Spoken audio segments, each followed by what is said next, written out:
कहां से मत दिया जाए। तो केंद्रीय मंत्री तो बता दिए कि अनटायर्ड मद से आप पेमेंट कर सकते हैं, पर और साथ ही साथ बिहार में और बंगाल में, उड़ीसा में जितने भी 14वें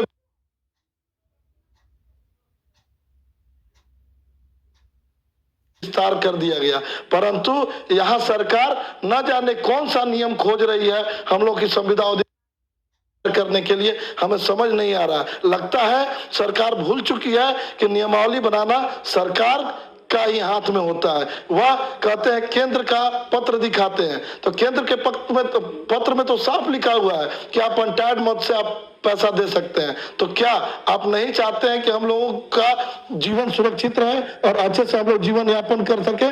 सरकार से अभी भी निवेदन कर रहे हैं कि सरकार कुछ नया करना सोचे और हम लोगों के लिए कुछ नियमावली बनाए और हम लोगों का संविदा अधिक विस्तार करे। शेखर जी, आप लोगों के दुख को हम समझ सकते हैं कि कोई युवा कॉन्ट्रैक्ट पे नौकरी ज्वाइन करता है, 4 साल काम करता है और उसके बाद सरकार अगर कॉन्ट्रैक्ट की अवधि संविदा कर्मियों का सेवा विस्तार ना करे तो उन पर क्या अवस्था बीत जाने के बाद फिर दूसरी जगह प्रतियोगी परीक्षाओं में भी नहीं बैठ सकते और तैयारियां भी छूट जाती हैं। जी, क्या कहेंगे शेखर जी? बिल्कुल 4 सालों से हमने 1600 आदमी काम दे, जिसमें 50% तो हम लोग लगभग एज क्रॉस कर चुके हैं। तो अगर सरकार नहीं बहाली लेती है तो 50% तो ऐसे भी एग्जाम में बैठ नहीं पाएंगे, क्योंकि अपने 4 साल इसी में लगा दिए, अपना एज को खो बैठे।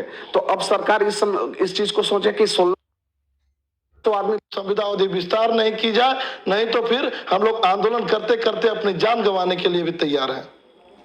शेखर जी, कुल अगर 1600 कर्मियों में से आप लोग लगातार वहां टेंट में ही रातें गुजार रहे होंगे? बिल्कुल, टेंट तो हमारा है नहीं। आज तो मिला कुछ परमिशन, तो आज अपने खुद द्वारा हम लोग बांस कर दे और त्रिपाल लगाए हुए हैं। देखिए ये कब तक रहता है या फिर प्रशासन के द्वारा उखाड़ दिया जाता है। आज तक 30 दिन तक हम लोग कड़ाके की ठंड में खुले आसमान में सो रहे थे। बिल्कुल, और आप लोगों से अभी तक बातें भी अगर हुई हैं तो आलमगीर आलम जी से हुई हैं जो मंत्री हैं, और दूसरी मुलाकात लगता है कि आज सरकार के प्रतिनिधि के तौर पर इरफान अंसारी जी से हुई है। जी बिल्कुल, लेकिन आश्वासन पे ही मामला टिका हुआ है, रिटर्न का कोई मामला नहीं आ रहा। तो हम लोग की तो नौकरी तो खत्म हो गई है 31 दिसंबर को, तो अब तो हम लोग तो बेरोजगार हो चुके, तो आश्वासन अब कहाँ रहा? अब जब नौकरी में रहते तब आश्वासन रहता तो मान सकते थे, लेकिन हम लोग की तो अब नौकरी रही नहीं, तो आश्वासन का कोई मतलब नहीं रहता है। सरकार को इसमें संवेदनशीलता का परिचय देना चाहिए और तुरंत लेटर को जारी करना चाहिए और 31 दिसंबर का लेटर को निरस्त करते हुए 1600 आदमी को पुनः रोजगार देने का काम करना चाहिए सरकार को। आप लोगों की विभागीय अधिकारियों से एक बार भी वार्ता हुई या नहीं? जी, विभागीय अधिकारियों से भी वार्ता हुई थी।